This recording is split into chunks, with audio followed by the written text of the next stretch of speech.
laseNtshona Koloni ibimincili abantu besebenzisa lithuba ukunkala utywala necuba njengoko benoloyiko lokuba hleze kumiswa kwakhona ukuthengiswa kotywala necuba kweli. Vuye kakhulu xa uthiwa utywala buyavulwa namhlanje, sawutsho sonwabe sikwazi usapota abantwana bethu ngoba thina singabantu abasebenza ngotywala, sithi sitye sithengise utywala. Uzositoka namhlanje utata utywala buvulile. Siva kamnandi ke loo nto ngoba lokho soke sikwazi bekutya etafuleni abantwana bethu batye bangashoti nganto.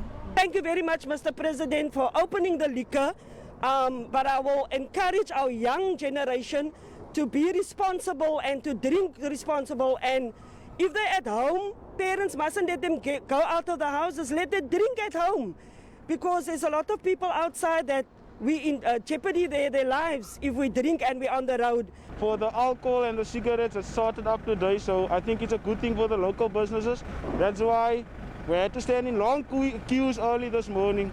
Basemagunyeni kweliphondo laseNtshona Koloni babongoze abantu kuba basele iziselo zabo ngenkathalo.